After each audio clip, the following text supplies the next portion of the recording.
Welcome back to another episode of Shots from the Winchester podcast presented by Greencastle. I am here today with Jeremy Strathmeyer. Hello. Hello. We're going to do an episode of Get to Know the GACer, so we're going to get to know everything about you. Oh boy, won't take long. So before we start, we're in the Winchester, so we have to do a shot. Yes, so we do. What would you like to do a shot of? Let's do some tequila. Okay. It's Friday. It's Friday, right? Yeah, it's exactly. 5 o'clock somewhere. Yep. Tequila is a fitting end of the week. Yep. Maybe not 5 o'clock here, but No. somewhere, yes. Well, just don't tell the boss. Yeah. Oh, thank you. Thank you, Mr. Bartender. I'm gonna prep the water, just All All right. right. So let's cheers to Greencastle, right? Cheers to Greencastle. Cheers.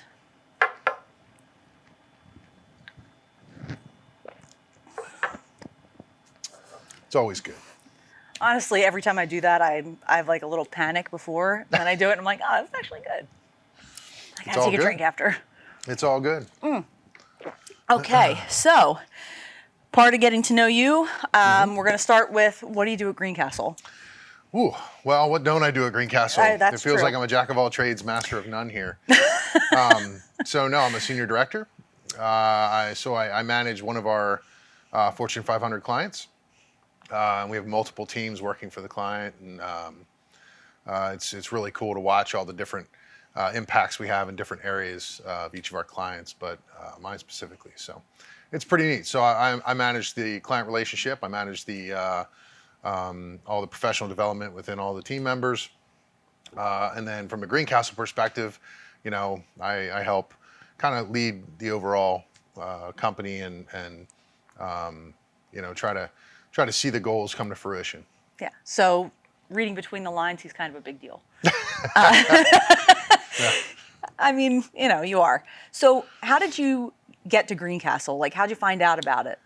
Oh, that's a funny story. So I was in a PA National Guard. I just recently retired in March. Prior to retiring, I was assigned as Command Sergeant Major for the 28th Infantry Division Headquarters Battalion. Within that battalion was one of Greencastle's directors, who was a major. We became good friends on a deployment over to Kuwait in 2018. And during our conversations, Greencastle came up, and he started recruiting me to Greencastle. Shout out to Troy Bean. Started recruiting me to Greencastle. I was playing hard to get. I had a very, very satisfying career in law enforcement at the time. Upon returning from Kuwait, I went back to police work. Troy came back to Greencastle. I had a bad night at work, and Troy just happened to catch me at a time when I was reconsidering my career decisions and my future. So I agreed to come in for an interview. I met with Eric Diamond, the CFO right now, and Joe Crandall, who's the CEO now. They interviewed me, and I think I was number 24 in Greencastle hired at that time. And that was only 3.5 years ago. And we're pushing 100 people right now. Right. So the growth since I've joined has been astronomical. I'd like to say I moved up the ranks because I'm good, but I think I moved up the ranks because I was the only choice. I was going to say that we're crediting the growth to you, Right. your presence. People were like, well, got to come here because Jared's working here. Yeah. So then you touched on a couple things that we're going to kind of unpack. Sure. One is your military career, which has Sure. been, illustrious, let's say, right? Illustrious. Yes. Yeah. 25 years, right? 28. 28 years. Yeah, Okay. 28. We need to update the website then. Yeah. That was there when So been there since the creation of the website. Yeah, I think. yeah. So tell us about your military career, like hitting the high points, obviously. I mean, that's 28 years is a lot to kind of go through. Oh, yeah. But Geez, I don't think we have enough time Yep. or enough tequila. So when I first joined, I'll start there, but I won't linger there. I joined because I didn't know what I wanted to be when I grew up. So the military was more of a necessity for me than a want, right? I needed it. It wasn't something that I wanted. So, I joined the military with the anticipation of just doing a couple years, getting money for college, and then moving on to bigger and better things, which ultimately it was what I did, except I decided after my first go around on the active duty side to join the National Guard when I separated from active duty. And then that was all she wrote after that. It was the National Guard. From there on out, I came out off of active duty. I was down in North Carolina. I was part of the 18th Airborne Corps. Really loved that job. That was really, really fun time. I had a lot of great friends who I'm still in touch with 28 years later. But when I came into the PA Guard, it was a game changer for me and my mentality as far as I'm doing this because I want to, not because I have to. So that was a neat transition for me. You know, at a very young age, I was 21, 22 when I separated from the active duty. So it was cool for me to like see that transition in myself. And that spurred a little bit of patriotism. So, you know, when I came out, I was like, you know, I really enjoy serving my nation. I really want to serve my community. Right after active duty, I got certified as an emergency medical technician, and I worked I worked full-time on an ambulance as going to college part-time. So that was a really neat transition for me to go from federal service to local service. So as I was getting my college degree, I decided, you know, I want to do this for a career, you know. So I tested for the York City Police Department in York County, Pennsylvania, and I was selected to be a York City police officer. So they sent me to the police academy. While in the police academy, 9/11 happened. So everything changed at that point.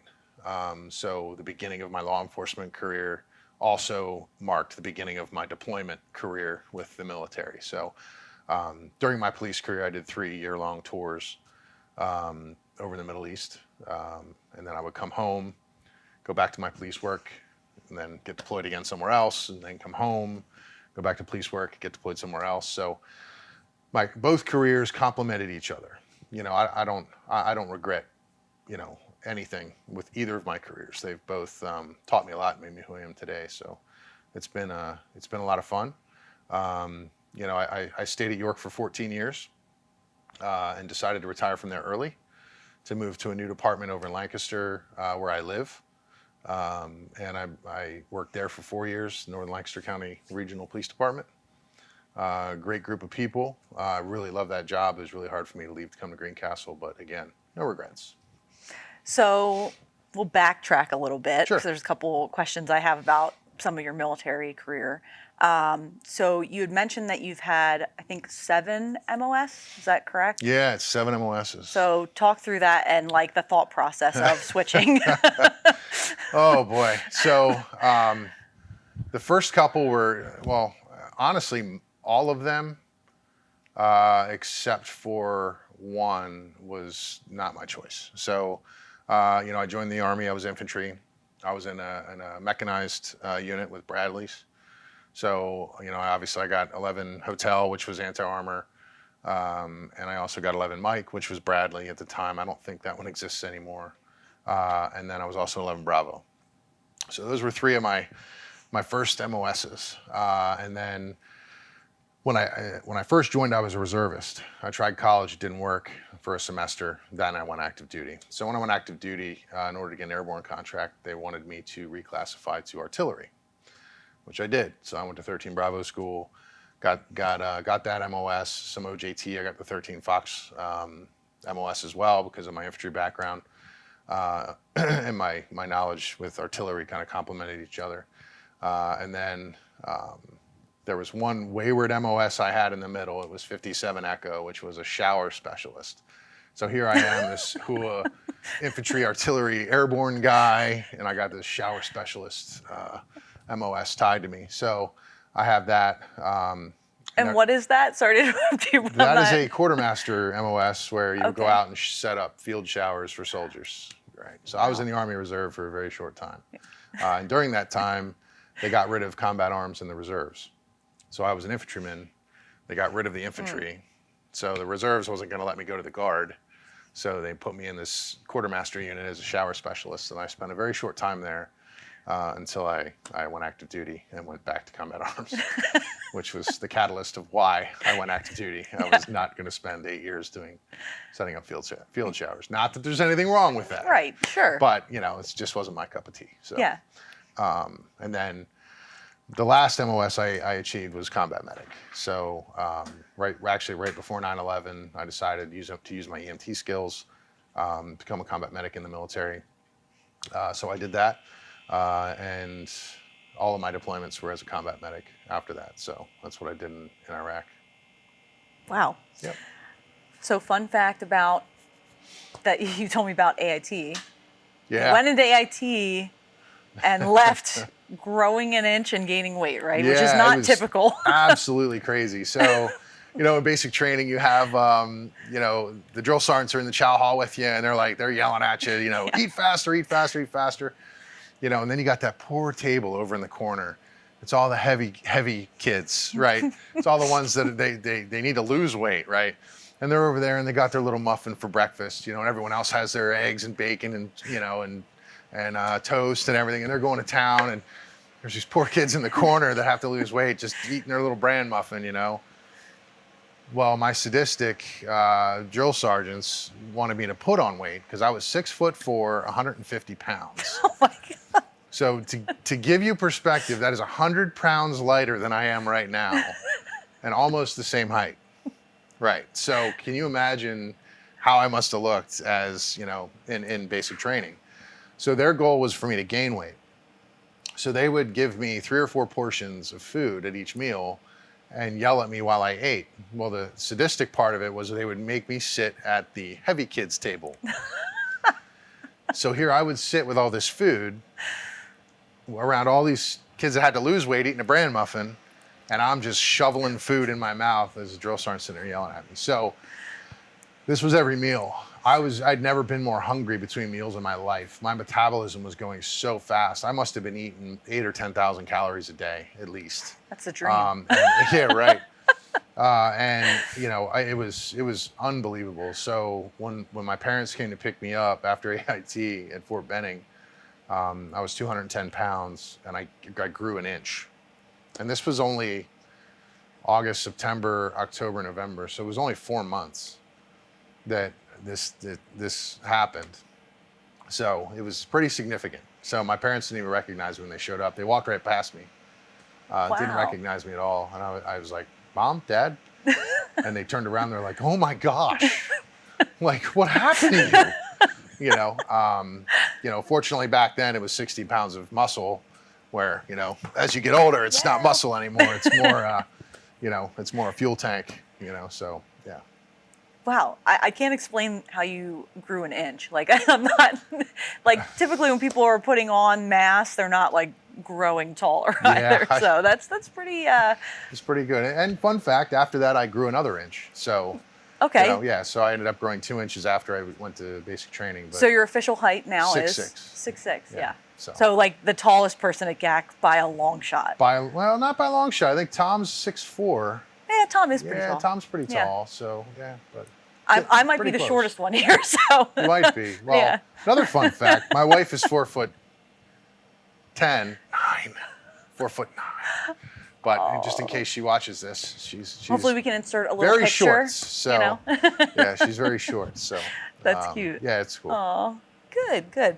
So we've learned about your military career, which I think is like really interesting. Before we move on to your career in law enforcement, I kind of want to get a leadership lesson from you. You made it all the way to Command Sergeant Major, which a lot of people don't.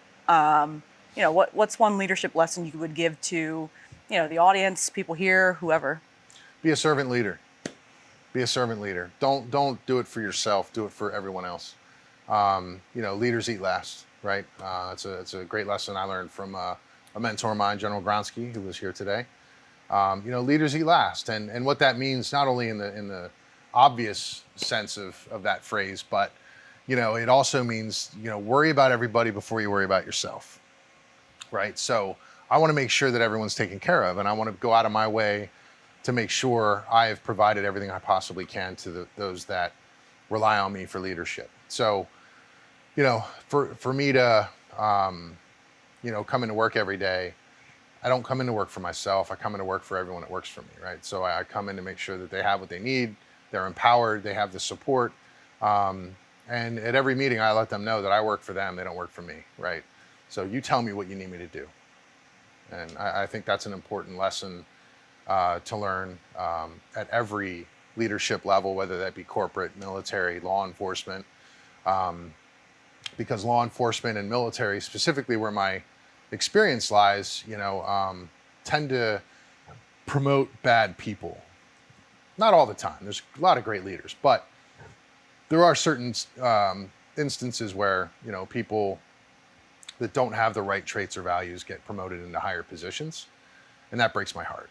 It really does, because there are people below them that want to do the right thing. They want to grow. They need that leadership. They need that, that mentorship, and they don't get it. And that's a shame. It really is. But I definitely don't want to be one of those people. And anytime I do see one of those people, I challenge them. So as you should, as every leader should. Mm-hmm. So I encourage leaders to do that. Yeah, and that's, I think, why we work so well here, because everybody's been in a leadership role of some kind. Mm-hmm. So I think we understand, one, how to be that person to call people out when they're doing like the wrong thing or something that's unsavory, we'll put it that way. But then we also understand how to be a follower too. Like a good leader understands how to follow too, right? Yep. So I think that's why we're able to get shit done here. Every great leader is a better follower. Yeah. So yep. That's a good thing to remember. Yep. Yeah. So speaking of get shit done, I'd be remiss if I didn't mention you have the coveted certification of GSD. I do. So explain to the audience what that means.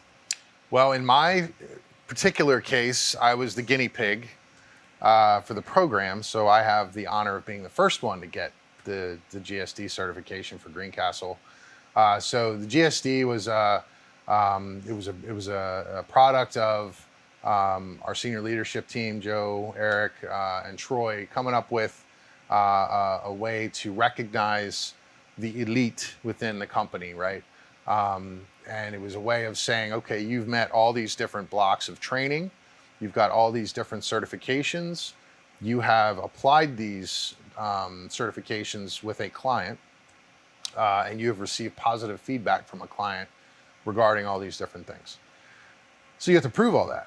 So you put a pack together with all these different requirements. Dozens and dozens of requirements go into this packet that you have to provide evidence of all these things. You submit it to a board.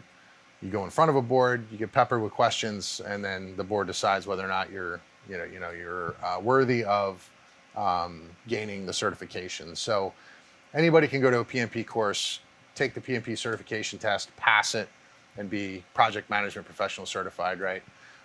Just based on their book knowledge, but there's no way to measure their effectiveness of using it, right? So this certification takes it to that next step. It says, okay, you've earned your PMP, now prove to me you know how to use it. Give me evidence from a client. I want a client feedback form that says you've used it and they are happy with your products.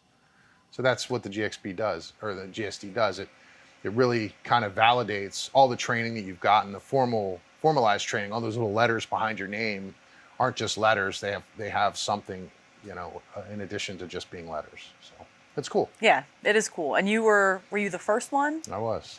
So you're 01 on the cool yep. necklace. On the cool necklace. I'm yeah. the 001. We'll insert a picture of that too, because it's worth bragging about. It's the honestly, bling. It's the bling. The Flava Flav style. The Flava Flav. I love it. So I want to hear about your family. Sure. We talked about your very tiny wife. My very tiny wife. Yep. But would love to hear more about her. And you have kids. So. I do. Yeah, I got 2 kids. Yeah. We don't live in a tiny house, but I do have a tiny wife. So my wife Michelle and I met back in 2003, and her father was a police officer. Her mother was a teacher, so she was also a teacher at the time, and I was a police officer at the time. So it just fit, I became instantly best friends with her dad and her mom, and it was really the right place. Everything about it felt right. So we ended up getting married in 2004. 2 days before the wedding, we found out she was pregnant with our first child. So our honeymoon was kind of a bust, at least for her. I had a blast, but for her, it probably wasn't the best. Yeah, yeah. So, we had a really good time on the honeymoon, at least I did. My son, Jimmy, who's now 17, was born about a week before I left for Iraq. So I got to spend a few days with him before I left.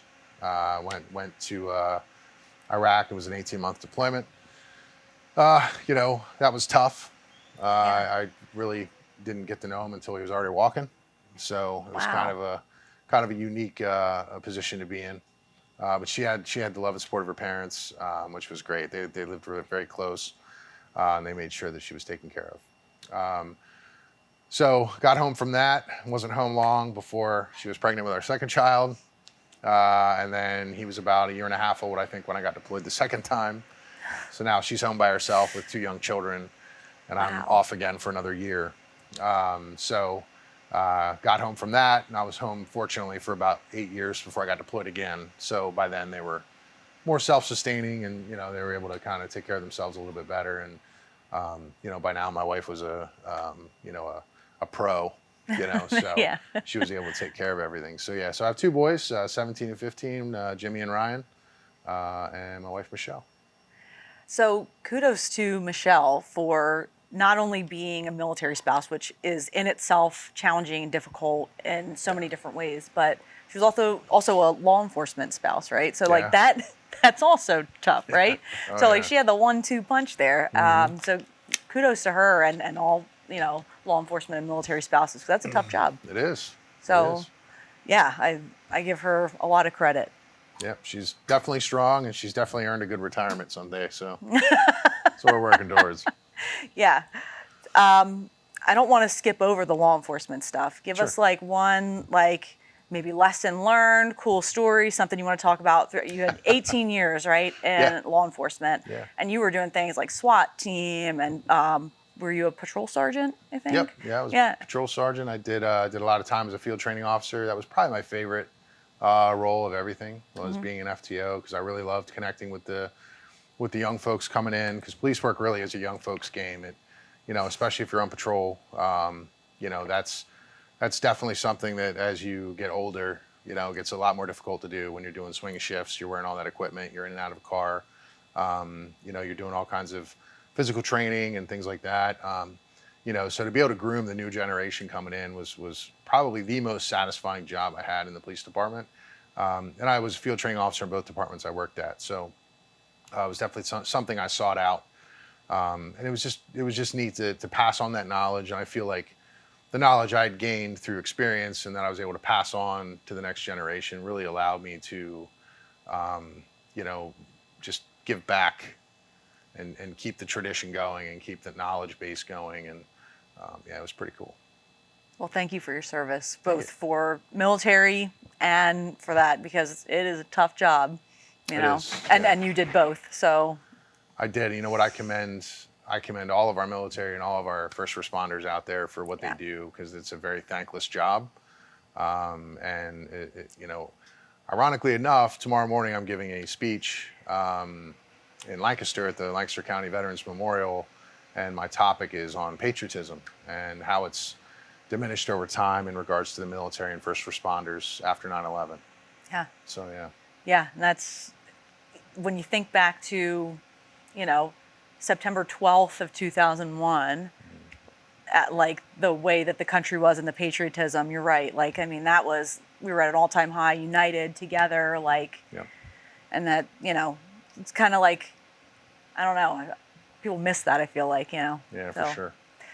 So you'll be speaking, that's right, and we'll make sure we highlight that. So that'll be really nice, I think. Yeah. So. Yeah, that'd be cool. I want to end with a fun fact that I'm curious about, and everybody will probably be curious about. You mentioned that you've had 3 last names. I have, yeah.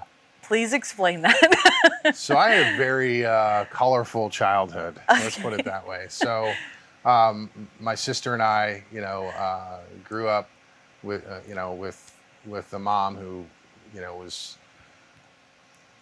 very. She loved to explore different facets of her life, whether that be career, personal, or whatever. So we moved around a lot. We lived in a lot of different places. And so the three last name things come, my father, his last name was Berge, which is a very popular name in the Philadelphia area. Yeah. Distant relative of Bill Berge, who was a linebacker for the Eagles back in their first Super Bowl run in 1980. So when my mom and my father got divorced, she remarried to my sister's father, and he adopted me, and his last name was Orlando. So I ended up being in Orlando until I was about 10, and then she remarried to my now stepfather, whose last name is Strathmeyer, which is a very Lancaster, York area name, and that's where I landed. So Yeah. I never went back to my original last name, even though I still had a relationship with my father. He's since passed away. My whole line on that side has since passed away, and I'm proud to be a Strathmeyer. I am. I mean, it's kind of, I've grown up through the military, through the police work. Now here at Greencastle, that's who I am, and that's the family I belong to. And I'm still close with some of the members on the Strathmeyer side, and we have really good relationships, and I'm proud to continue to bear that last name. Yeah, it's an iconic last name now because of you, Yeah. right? Yeah, right. The Greencastle legacy, the military legacy, the police legacy. I mean, you've done it all. So Well, not yet. We're still working on doing everything, but I might be retired by then, but we'll see. yeah. So any last words of advice for the audience? Anything you want to say? Any fun fact? What do you want to leave them with? I love being an advocate for veterans. And one of the best parts about working here at Greencastle is that's what we do. We have a great program here called SkillBridge. And what we do is we take transitioning active duty veterans, and we bring them in before they separate from active service. We bring them in for up to 6 months, and we teach them skills, and we teach them, all the different things they're going to need to know to survive in corporate America. And at the end of their time as an intern, we're able to take them and turn them into more civilianized, right? Yeah. Person, right? So they can navigate their way through all the different challenges they're going to see as a civilian. But they're much more prepared after they come out of this program, and that to me is so satisfying to see these separated veterans who've only known military service. They haven't known what we do, and for them to then feel comfortable and safe to be able to learn it here, I think is a really cool thing. So bottom line is, appreciate your veterans, appreciate your first responders, give them your support, and don't forget to buy them a cup of coffee, or even just say thank you. Yeah. It goes a long way, it really does. Yeah.